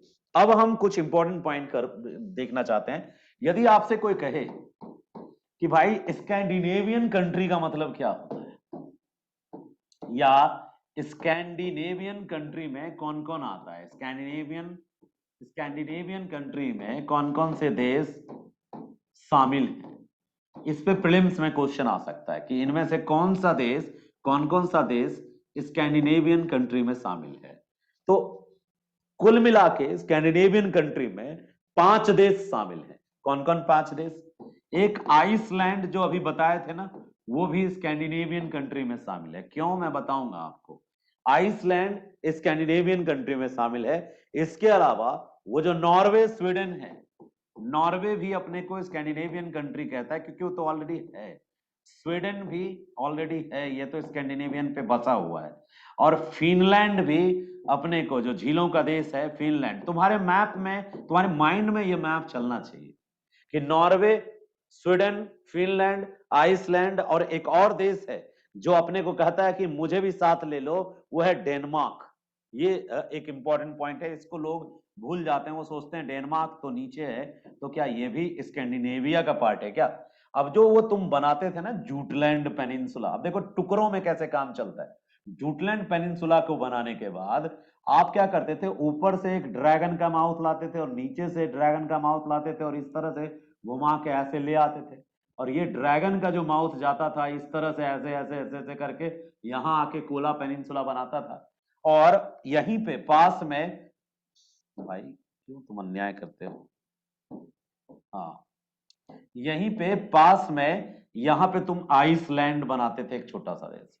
दरअसल आइसलैंड जो है वो भी इसी माउंटेन सीरीज के एक्सटेंशन से जनरेट हुआ एक भूखंड है। और ये सब जो पार्ट है इसी mountain series, Scandinavian mountain series का ही पार्ट है। अन्यथा यहाँ पे एक समुद्र हुआ करता था जिसका नाम था बाल्टिक सी, और यहाँ एक समुद्र हुआ करता है जिसका नाम है नॉर्थ सी। यहाँ एक समुद्र हुआ करता है जिसका नाम है नॉर्वेजियन सी। तो इधर नॉर्वेजियन सी है, इधर एक समुद्र हुआ करता है इसका नाम है व्हाइट सी। तो व्हाइट सी, बाल्टिक सी, नॉर्थ सी, नॉर्वेजियन सी, चारों तरफ ये सागर समुद्र और बीच में ये भूखंड है। तो कुल मिलाकर के 5 देश हैं जिनको स्कैंडिनेवियन कंट्री कहा जाता है। नॉर्वे 1, स्वीडन 2, फिनलैंड 3 और डेनमार्क 4 और आइसलैंड 5। तो इसको माइंड में रखना है कि ये पांचों जो हैं किसमें काउंट होते हैं, स्कैंडिनेवियन कंट्री में। एक और बात अभी ही बता दूं कि ऐसा नहीं है कि कोई आदमी यदि एक ग्रुप का मेंबर बन गया तो वो दूसरे ग्रुप का मेंबर नहीं बन सकता। ये जो स्कैंडिनेवियन देश है ये एक ग्रुप है, ये एक पॉलिटिकल ग्रुप है। पॉलिटिकल मतलब क्या, एक तरह से नहीं होता है कि कमिटी बनाते हैं, जिस मोहल्ले में रहते हैं 4-5 लोग एक जैसे विचार वाले मिल जाते हैं और बोलते हैं भैया एक कमिटी डाल रहे हैं, तुम इसमें हो सकते हो। तो एक कमिटी में पूरा का पूरा मतलब मिल के शामिल होता है, ठीक है, पूरा का पूरा एक साथ मिल के शामिल होता है। तो देखो कमिटी में कोई भी, तुम एक इस कमिटी के भी मेंबर हो सकते हो, दूसरी कमिटी के भी मेंबर हो सकते हो। जैसे ये स्कैंडिनेवियन देश है, तो स्कैंडिनेवियन देश में इधर देखो यहाँ पे फिनलैंड इसमें शामिल हो गया या फिर डेनमार्क इसमें शामिल हो गया। तो अब सवाल उठता है कि कोई दूसरा ग्रुप यदि बनेगा, अब दूसरा ग्रुप क्या बनेगा। कुछ देशों ने क्या किया, जब इन लोगों ने अपना ग्रुप बनाया कि वी आर स्कैंडिनेवियंस, तो यहाँ वाले जो दूसरे पार्टनर थे, फिनलैंड के बगल में था ना, वो कौन था, इस्टोनियो, कंगाल जो हो गया था, वो कौन था, लटाविया, और वो कौन था, लिथुआनिया। तो ये जो लिथुआनिया था, यहीं पे पास में एक छोटा सा प्लॉट रूस का भी है छोटा सा, लिथुआनिया, लटाविया, एस्टोनियो था, और फिर यहाँ पे पोलैंड था, पोलैंड, और फिर पोलैंड के बाद ये जर्मनी वाला पार्ट था, जर्मनी था। तो इन लोगों ने सोचा एक और ग्रुप बनाते हैं ना, स्कैंडिनेवियन हम नहीं है तो क्या हुआ, हम एक बाल्टिक कंट्रीज नाम का ग्रुप बना देते हैं। तो एक और ग्रुप बन गया जिस ग्रुप का नाम रखा गया बाल्टिक कंट्रीज, यानी ग्रुप नंबर 2 पे हम बात कर रहे हैं। यूरोप में कई देशों के ग्रुप हैं और अगले ग्रुप क्या है, Baltic countries. Baltic countries, Baltic देश, ये एक ग्रुप है, ठीक है, ज्योग्राफिकल ग्रुप नहीं है, ये बस आपसी सहमति से बना हुआ ग्रुप है। इन लोगों ने अपने आप को घोषित किया है, ठीक है। जैसे होता है ना कि कुछ लोग मिलकर एक संगठन बनाते हैं, तो वैसे ही ये एक पॉलिटिकल संगठन है। बाल्टिक कंट्रीज में कौन कौन आता है। अब आप सोचोगे कि बाल्टिक तो बहुत सारे देशों को छूता है, वो तो सर स्वीडन को भी टच कर रहा है, फिनलैंड को भी टच कर रहा है, तो क्या बाल्टिक में ये सारे हैं क्या, नहीं। बाल्टिक ग्रुप जो बना ना, उसमें मात्र 3 ही देश है, उन्हीं तीनों ने अपने आप को उसमें घोषित किया। ये तीनों, जब इसको कोई अपने ग्रुप में नहीं ले रहा था तो इन्हें खुद ही ग्रुप बना लिया। एस्टोनियो, लटाविया और लिथुआनिया, यही तीनों हैं जो अपने आप को क्या कहते हैं, वी आर बाल्टिक कंट्रीज। बच्चा यहाँ कंफ्यूज हो जाता है कि सर बाल्टिक में तो पोलैंड भी टच रहा है, बाल्टिक में जर्मनी भी टच रहा है, बाल्टिक में ये डेनमार्क भी टच हो रहा है, बाल्टिक में स्वीडन भी टच हो रहा है, फिनलैंड भी, तो सब होना चाहिए। भाई ग्रुप है, मेरा मन, मैंने व्हाट्सएप ग्रुप बनाया है, मेरा मन, मैं किसी को रखूं किसी को ना रखूं, रिमूव कर दूं, या तुम्हारा मन तुम रहो इसमें या लेफ्ट कर जाओ। तुम पीडीएफ के लालच में आए, अपन पीडीएफ क्या दे सकते हैं, हम तो भाई जो भी है मेरे दिमाग में ही है, कोरी हम लिखते कम है, टाइपिंग उतनी आती नहीं, काम बहुत ज्यादा रहता है, तो मैं पीडीएफ नहीं दे पाया। तुम 4 दिन वेट की, 5वें दिन फुस हो लिए। तो जिनकी जैसी इच्छा वो अपनी इच्छा के अनुसार आते जाते हैं, तो वैसे ही एक ग्रुप है। तो कंफ्यूज नहीं होना कि एस्टोनियो, लटाविया और लिथुआनिया ने मिलकर क्या बनाया है, इन 3 देशों ने मिलकर एक ग्रुप बनाया है। इसमें एस्टोनियो है, वही देश जो बैंकिंग की बोहनी, ऑनलाइन बैंकिंग की बोहनी किया, एस्टोनियो, और उसी दिन कंगाल हो गया था, हैक कर लिया था इसको, एस्टोनियो, ठीक है। उसके बाद एस्टोनियो के बाद दूसरा जो देश है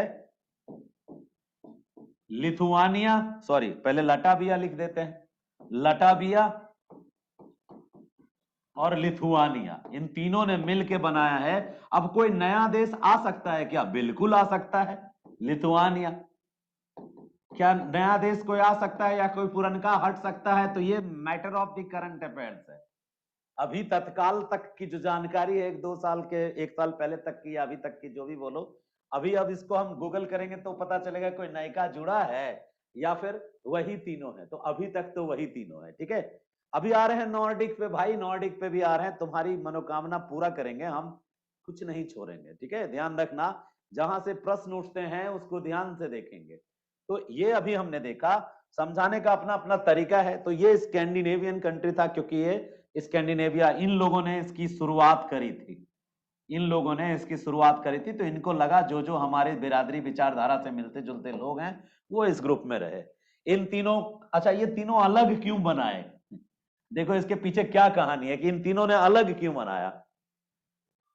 नॉर्वे, स्वीडन, डेनमार्क, जर्मनी, ये सब पोलैंड वोलैंड पहले से ही कैपिटलिस्टिक माइंडसेट के अमेरिका के दोस्त हो चुके थे, तो तुम्हारी विचारधारा अलग थी। इवन फिनलैंड भी अलग विचारधारा का हो चुका था। लेकिन ये जो एस्टोनियो, लटाविया, लिथुआनिया था, इसकी पुरानी मोहब्बत कौन थी? रूस, यूएसएसआर।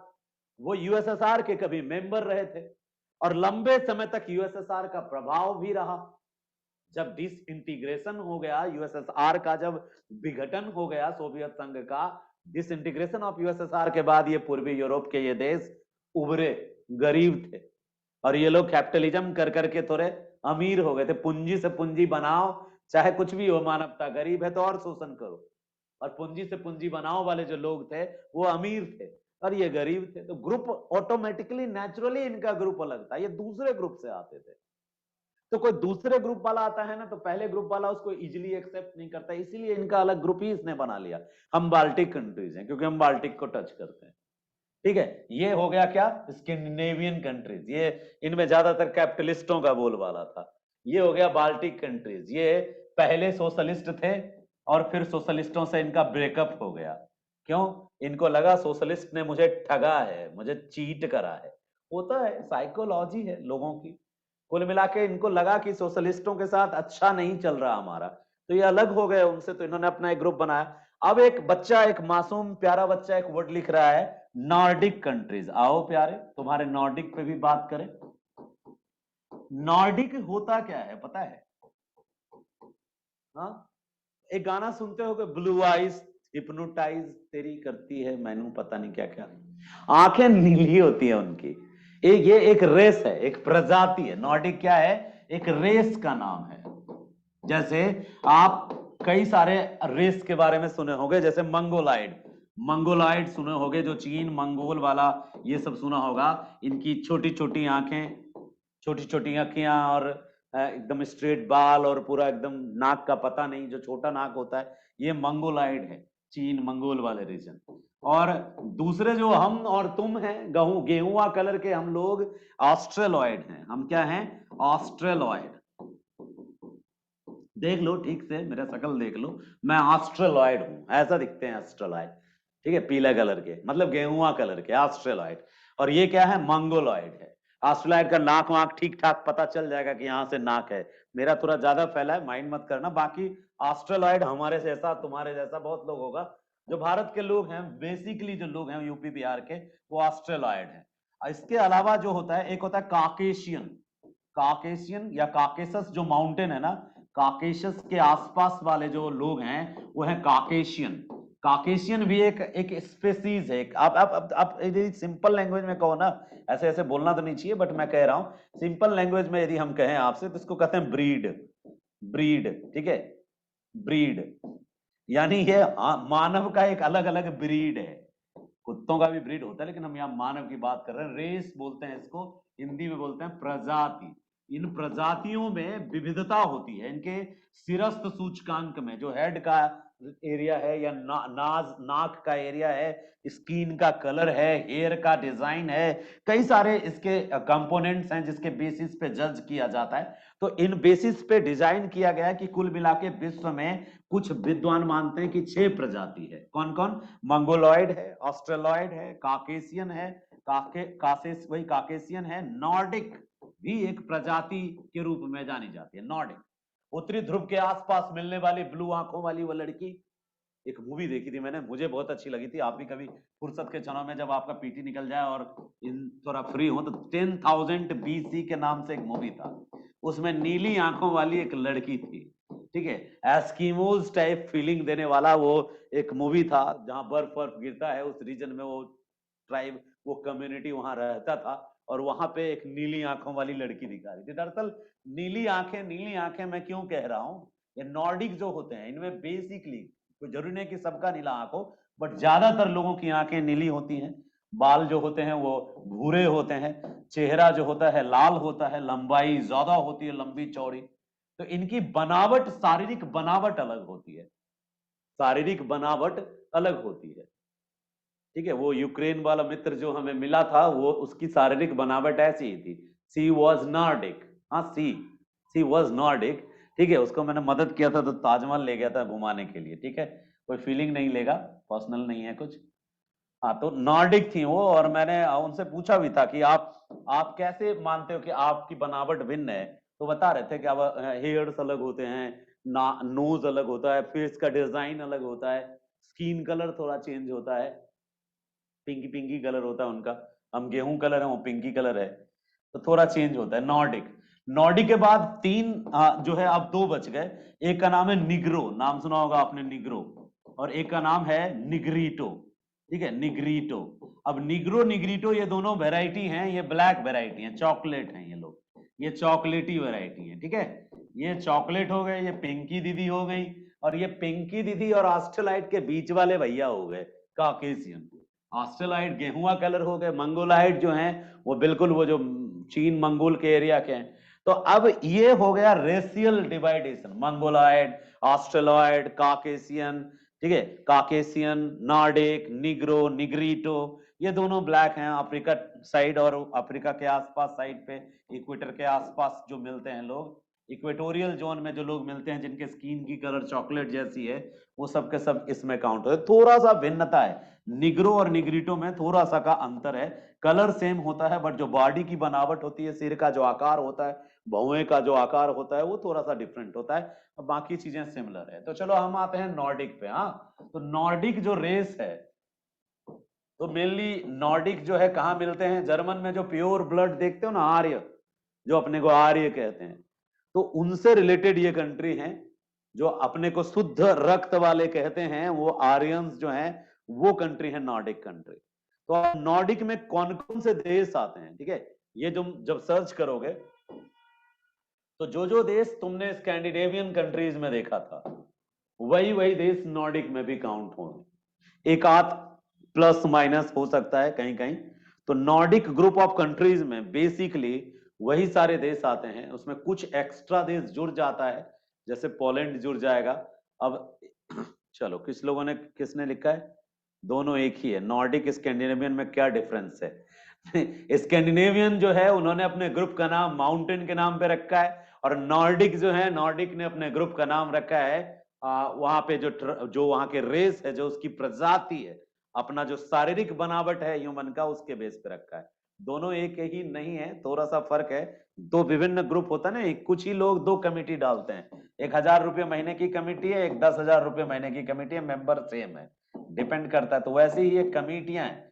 तो याद रखना, रेस के बेस पे उसका नाम रखा गया, दोनों एक नहीं है, दोनों दो कमेटी है, संजोग से दोनों के मेंबर एक। ठीक है, किताबों में ज्यादातर जो है स्कैंडिनेवियन कमेटी की बात होती है, बट जो पोलर रीजन जो देखते हो वहां पे ज्यादातर जो ये कमेटियां, ये जो कमेटी बोल रहे हैं, ये जो लोग मिलते हैं, ये सब नॉर्डिक प्रजाति के। नॉर्डिक, नॉर्डिक का विस्तार बहुत दूर तक है। प्योर नॉर्डिक जो मिलते हैं वो तो इन्हीं देशों में मिलते हैं, नॉर्वे, स्वीडन रीजन में। कभी आप ग्रेटा थनबर्ग को ठीक से देखना, और उसकी फोटो को जूम करके देखना, उसकी आंखें आपको थोड़ा डिफरेंट दिखेगी। ठीक है, तो वो नॉर्डिक हैं। तो ये तो था ग्रुप ऑफ कंट्रीज, जिसमें हमने बात की बाल्टिक देश की, हमने बात की स्कैंडिनेवियन कंट्रीज की, और हमने बात की एक और देश की, बाल्कन कंट्रीज की भी मैंने बात की। बाल्कन देश में कौन कौन आता है? सर्बिया सेंटर में आता है, जिसका नाम यूगोस्लाविया, सर्बिया। सर्बिया के बगल में कोसोवो, कोसोवो उसी से अलग हुआ 1993 के आसपास। बिल क्लिंटन साहब ने इंटरफेयर करके कोसोवो के लोगों को आजादी दिलाई, यानी सर्बिया का एक टुकड़ा किया। तो कोसोवो, सर्बिया, फिर वही मॉन्टेनिग्रो, ये सब उसी से अलग हुआ है। Bosnia Herzegovina, crochet, Albania, Slovenia, Slovenia लिखा होगा, स्लोवेनिया, और ग्रीक, वही यूनान। इसके अलावा रोमानिया, बुल्गारिया। अब जो तुम्हारे पास मैं ये शब्द बोल रहा हूं ना, यदि आपने इस अभी जस्ट हमने बनाया था, इसको देख के समझोगे तो तुमको जल्दी याद हो जाएगा कि सर्बिया बीच में है, कोसोवो उसी से अलग हुआ, और उसके बाद बोस्निया हर्जेगोविना कोस्ट पे, क्रोशिया कोस्ट पे, स्लोवानिया भी कोस्ट पे, अल्बानिया शायद नीचे, माउंटेनिग्रो के नीचे। तो माउंटेनिग्रो, अल्बानिया, और ये हो गया कौन? मैसिडोनिया, और ये ग्रीक, इसी को ग्रीक या यूनान कहते हो। और इसके इस तरफ जब बढ़ोगे तो ये हो गया बुल्गारिया, ये हो गया रोमानिया। तो ये जो देश हैं पूरे के पूरे, इन्हीं देशों को हम कहते हैं बाल्कन कंट्रीज। क्या कहते हैं? Balkan countries. तुर्की को इन्होंने अपने ग्रुप में नहीं रखा। क्यों नहीं रखा? मोर अपने ग्रुप में कौवे नहीं रखा करते। माफ करना, तुर्की को लोगों ने कहा तुम उधर ग्रुप के हो। किस ग्रुप के हो? एशियाई देश हो, दूर रहो, हम लोग यूरोपियंस हैं, हमारी अपनी कम्युनिटी है। तो इनकी अपनी कम्युनिटी है, ये बाल्कन देश कहलाते हैं। सर्बिया और उसके जितने पड़ोसी देश है वो चारों तरफ, Bulgaria, Romania, Macedonia, Montenegro, Albania, Bosnia Herzegovina, Croatia, Slovenia, ये सब के सब देश जो हैं किसमें आते हैं? बाल्कन कंट्रीज में। मध्य यूरोप कहीं यदि लिखा हो तो, यदि कहीं पर एक टर्म लिखा हो मध्य यूरोप, जब भी कहीं पे ऐसा टर्म लिखा हो ना मध्य यूरोप, तो समझ जाना कि प्यारे तुमसे किसकी बात कर रहा है? ऑस्ट्रिया की। हाँ वही ऑस्ट्रिया जो रेडबुल बनाता है, वही की कंपनी है, एक कोल्ड ड्रिंक बनाता है रेडबुल। ऑस्ट्रिया के पास ही एक देश होगा हंगरी, दोनों आसपास ही होंगे। ऑस्ट्रिया, हंगरी, चेक और स्लोवाकिया, चेकोस्लोवाकिया, चेक रिपब्लिक और स्लोवाकिया, ये सब मिड यूरोपियन कंट्रीज है, मध्य यूरोपीय देश हैं, जिसमें स्विट्जरलैंड भी काउंट होता है। तो स्विट्जरलैंड हो गया, लैंडलॉक भी है, ये लैंडलॉक है, ये समुद्र तट नहीं है इनके पास अपना, ये लैंडलॉक कंट्रीज हैं, चाहे स्विट्जरलैंड हो, ऑस्ट्रिया हो, हंगरी हो, ठीक है, चेकोस्लोवाकिया हो, ये सब लैंडलॉक कंट्री है, इनके पास समुद्र का तट नहीं है, और ये मिड यूरोप है। तो यूरोप को पूरी तरह से देख लिया। पूर्वी यूरोप मतलब रूस और उसके Ukraine, Belarus, Estonia, Latvia, Lithuania. पश्चिमी यूरोप मतलब फ्रांस, ब्रिटेन, इटली, ये सारे देश। छोटी सी चीज के लिए बड़ा परेशान करती है। चलिए इसको निपटाया जाएगा आज। ध्यान दीजिए, मतलब विदा कर देंगे। ये पूरा का पूरा सिस्टम याद होना चाहिए आपको। Group of countries, Balkan countries याद होना चाहिए, स्कैंडिनेवियन कंट्रीज याद होना चाहिए, और नॉर्डिक कंट्रीज याद होना चाहिए, और नॉर्डिक मतलब वही स्कैंडिनेवियन, और बाल्टिक कंट्रीज याद होना चाहिए। अब इन सब से अलग एक और चीज अभी से ही याद होना चाहिए, ये क्या बला है? ईयू। क्या होता है ये? EU, European union. क्या है ये यूरोपियन यूनियन? और जिसने की अपना पार्लियामेंट बनाने की कोशिश की, जिसने अपनी करेंसी बनाने की कोशिश की, तो वही वही अभी उसी पे आ रहे हैं। बेनेक्स नहीं, बेनेलक्स बोलेंगे, बेनेलक्स।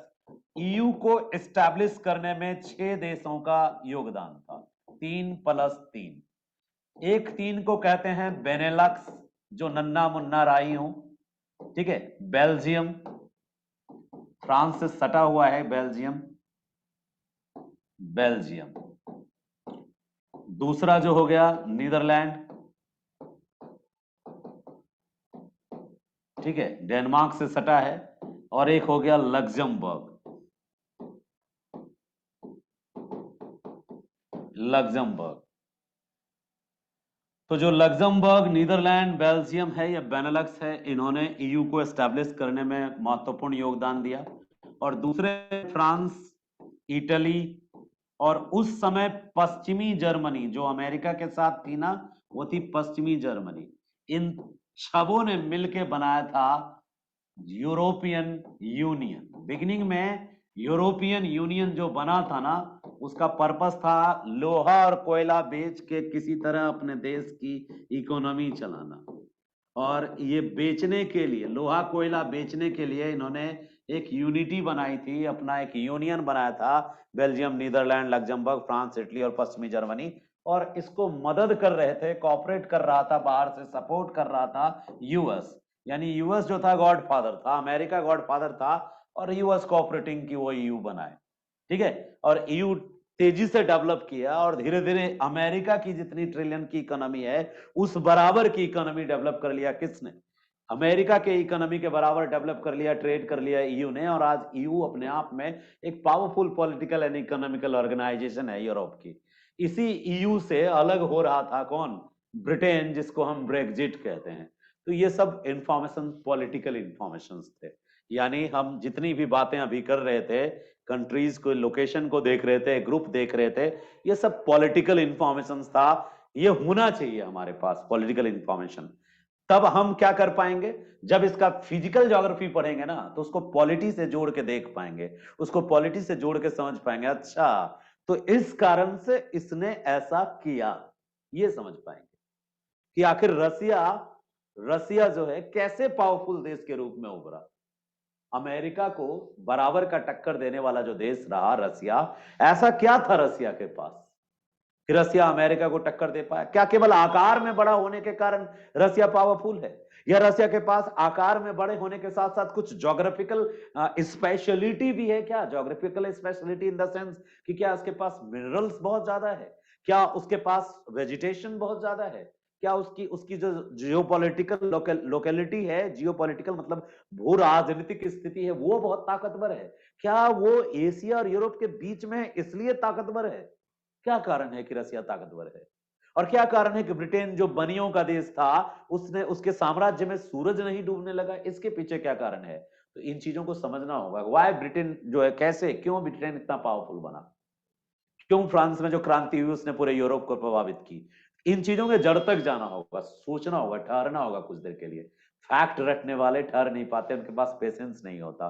लेकिन अब आपको अपने आप को कन्वर्ट करना होगा, ताकि आपके पास जो भी क्वेश्चन आए ना मुख्य परीक्षा में, कोई जरूरी नहीं कि मेरे पास जो क्वेश्चन रट के गए सेम टू ऐसे बीपीएससी में आ जाता है, बहुत सारे क्वेश्चन ऐसे आ जाते हैं जो आप रट के जाते हो वही आता है। फिर भी वहां आंसर तो थोड़ा यूनिक हो, जिसमें मेरी अपनी मौलिकता दिखे, अपनी सोच दिखे। तो सोच अच्छी तब बनेगी जब सूचनाएं होंगी आपके पास। तो इसलिए मैं एक सूचनाओं का जाल बुन रहा हूं आपके दिमाग में। यूरोप की सूचना आज कंप्लीट हुई हमारी, जिसमें हमने पॉलिटिकल यूरोप को देखा। अब थोड़ा सा देखते हैं नेचुरल यानी फिजिकल यूरोप को। यूरोप के भौतिक मानचित्र को देखते हैं, यानी फिजिकल मैप के को देखने की कोशिश करते हैं। और विश्वास मानिए, फिजिकल ज्योग्राफी याद रखना बहुत आसान है। भौतिक भूगोल किसका? यूरोप का।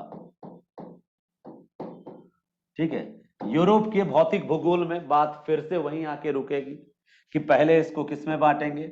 जियो फिजिकल रीजन्स में, यानी भू भौतिक प्रदेश में आप बांटेंगे इसको, जियो फिजिकल रीजन्स में बांटेंगे। और ये रीजन्स किस आधार पे बढ़ता है? भौतिक भू भौतिक प्रदेश किस आधार पे बढ़ता है? तो उसका आधार फिर से वही होता है, क्या? पर्वत होता है। ठीक है, पठार माउंटेन हो गया, प्लेटूज हो गए, मैदान हो गया, डेजर्ट हो गया। यूरोप में मरुस्थल है नहीं। आप ऐसा मत सोचिएगा सर ग्रीनलैंड तो मरुस्थल में आएगा ना सर, कोल्ड डेजर्ट, ऐसा मत सोचिएगा। बिल्कुल यूरोप में मरुस्थल नहीं है, बिल्कुल याद रखिएगा। यूरोप की नदियां देखेंगे हम, बहुत इंपॉर्टेंट है, सबसे इंपॉर्टेंट है एग्जाम पॉइंट ऑफ व्यू से नदियां।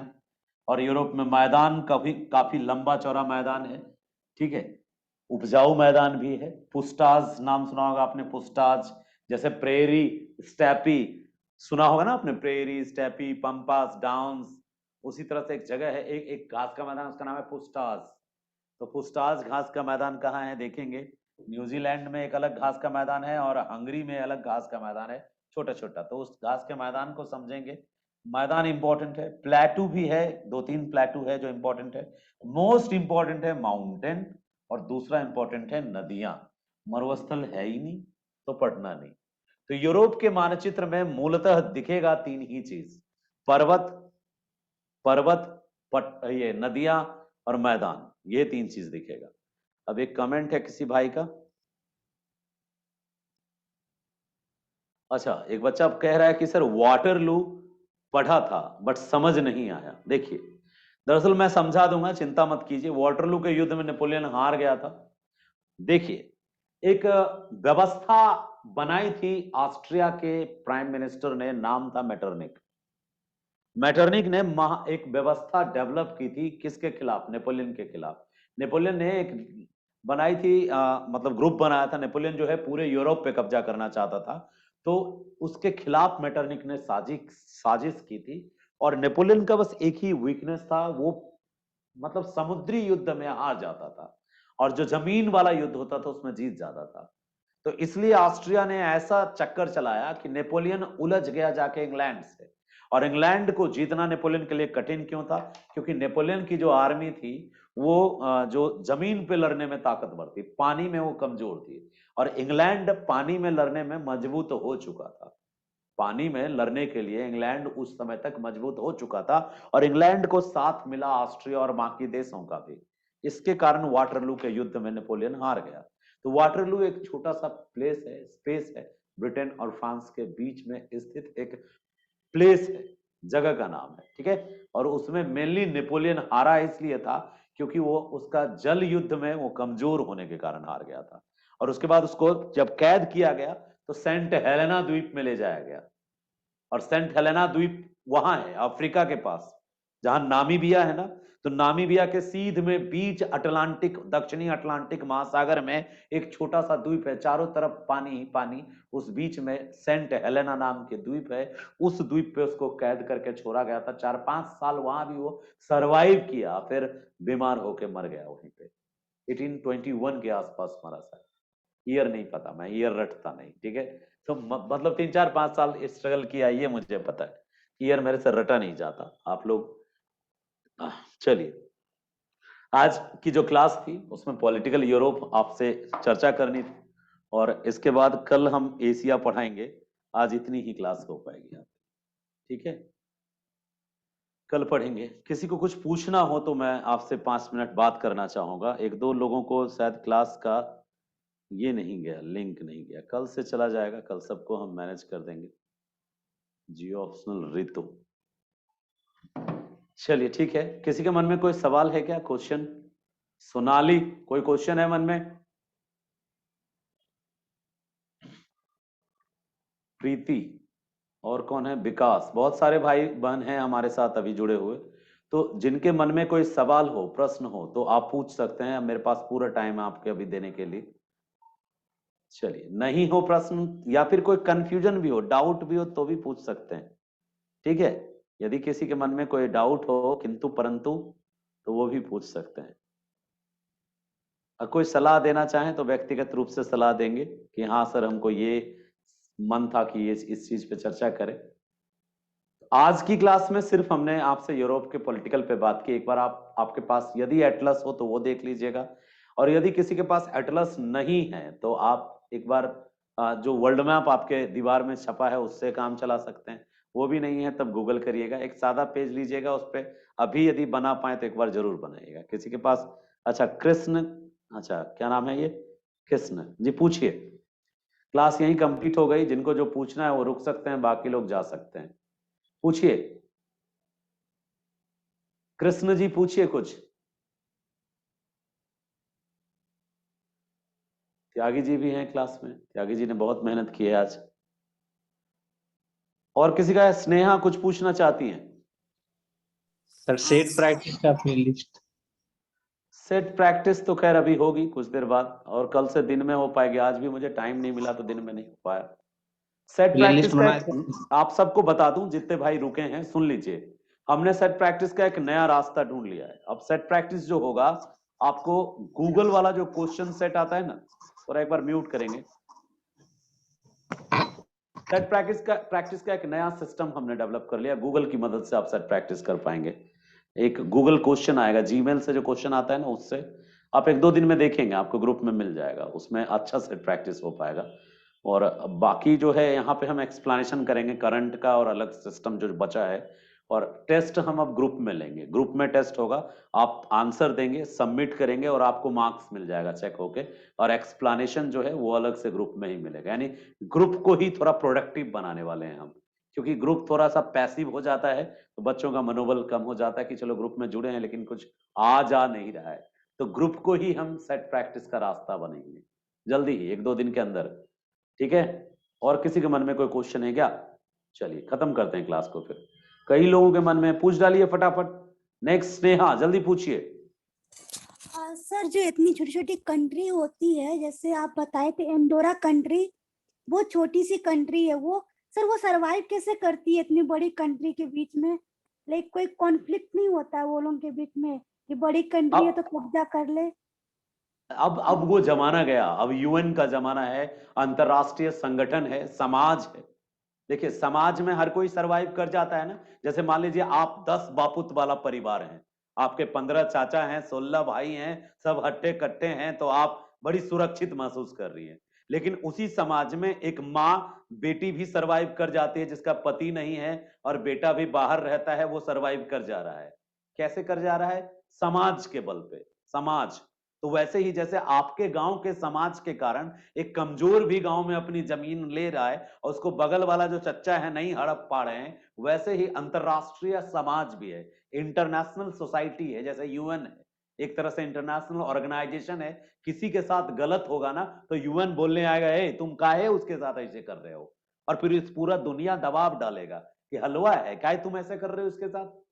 जैसे अभी मान लीजिए अफगानिस्तान में जो ये तालिबान वाला कांड हुआ, तो इंटरनेशनल लेवल पे सब लोग चर्चा कर रहे थे, रसिया भी कुछ कुछ अपना कमेंट कर रहा था, यूएन भी कमेंट कर रहा था कि ये हो क्या रहा है, लेकिन उसके घर के अंदर का मामला था और इन लोगों की सहमति। अब समाज ही चाहे किसी को नाचना तो नाच सकता है, लेकिन यदि समाज नहीं चाहेगा तो नहीं होगा। तो अंतरराष्ट्रीय स्तर पर भी समाज होता है। नेक्स्ट अगला क्वेश्चन किसी का है, प्रीति श्रीवास्तव।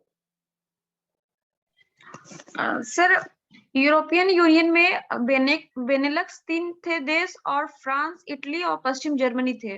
जी, इन्होंने बोहनी करा था, बोहनी शुरुआत। जी, पश्चिमी जर्मनी और पूर्वी जर्मनी का मतलब जो व्यवस्था था, राजनीतिक व्यवस्था, वो अलग अलग था। जी, पूर्वी जर्मनी पर यूएसएसआर का प्रभाव था, वो सोशलिस्टिक था, और पश्चिमी जर्मनी पर यूएसए का प्रभाव था। हिटलर के पतन के बाद आधी पश्चिमी जर्मनी जो थी रूस अमेरिका के कब्जा में, और पूर्वी जर्मनी रूस के कब्जे में। बीच में रूस ने कई किलोमीटर लंबा एक दीवार बना दिया था, और उस दीवार के आर पार लोग बट गए थे, वो चाहते थे मिलना। बाद में जब रूस का विघटन हुआ तो दीवार तोड़ दी गई, और दोनों तरफ के लोग दीवार तोड़ के एक दूसरे से गले मिले, कब के बिछड़े हुए आके मिले उस दिन। और कोई क्वेश्चन किसी के पास? विकास। सर डेविस बहुत सर लंबा क्या बोलते हैं सर, उसको चैनल डेविस को क्यों नहीं बोलते हैं सर, उसे स्ट्रेट क्यों बोला जाता है? देखिए, चैनल और स्ट्रेट दोनों दो चीज है। कुछ लोग जो हैं जिनको भूगोल का ज्ञान नहीं है, वो आपको ऐसा बता देंगे। सुनिए, चैनल और स्ट्रेट दोनों दो चीज है। स्ट्रेट जो है वो ऐसा हो सकता है, ऐसा, ठीक है, मतलब दो स्थल खंड यदि करीब आ रहे हो, और करीब आके दो बड़ी जल राशि को, वाटर बॉडी को सकड़े रास्ते से जोड़ रही हो, ये पानी का रास्ता है सकड़ा, तो ये स्ट्रेट है, इसको जल संधि या जल डमरू मध्य कहते हैं। लेकिन जब इसी में कंडीशन कुछ ऐसा हो जाएगा कि ये ऐसे करके ऐसे हो और ये भी ऐसे करके ऐसे हो, यानी इसके बीच लंबी दूरी तक ऐसा स्पेस हो। अपना माइक ऑफ रखिएगा सुनते समय, ताकि लोगों को इरिटेशन ना हो, ठीक है? तो इसको कहेंगे हम, इस तरह के कंडीशन को कहेंगे हम चैनल। चैनल के लिए आप बस वही याद रखिए, चैनल जैसे पटरी है, चैनल दो बराबर ऐसे पिलर होता है जिसके ऊपर आप कोई चीज सेट करते हैं, चैनल वही है। तो चैनल का आकार, जैसे मोजाम्बिक एक चैनल है, इधर मेडागास्कर है और इधर मोजाम्बिक है, इसके बीच में हिंद महासागर का पानी आता जाता है, तो ये एक चैनल है, ये स्ट्रेट नहीं है, हो ही नहीं सकता। स्ट्रेट होता तो इसके बीच का डिस्टेंस घटता बढ़ता जाता, लेकिन इसके बीच का डिस्टेंस जो है एक जैसा है। इसी तरह कुछ दूर तक इंग्लिश चैनल है, कुछ दूर तक इंग्लिश चैनल है, एक तरफ ब्रिटेन है और दूसरी तरफ फ्रांस है, ये चैनल है। और जब यही आगे जाके कंजस्टेड होके ऐसे हो जाता है तो फिर ये स्ट्रेट है, डवास नाम सुना होगा आपने, यहाँ स्ट्रेट है, ये स्ट्रेट है, ठीक है, और ये चैनल है। चैनल ऐसा होता है, स्ट्रेट ऐसा होता है, मतलब उसके बीच का स्पेस जो होता है उसका कोई फिक्स डिस्टेंस नहीं होता, कम ज्यादा हो सकता है। और कोई क्वेश्चन किसी का? चलिए, आज हम इतना क्वेश्चन लेते हैं, आगे अब हम दूसरे दिन लेंगे क्वेश्चन। दिव्या जी रह गई और जिया रह गई, कल अब बाकी क्वेश्चन उठाएंगे, ठीक है? Thank you.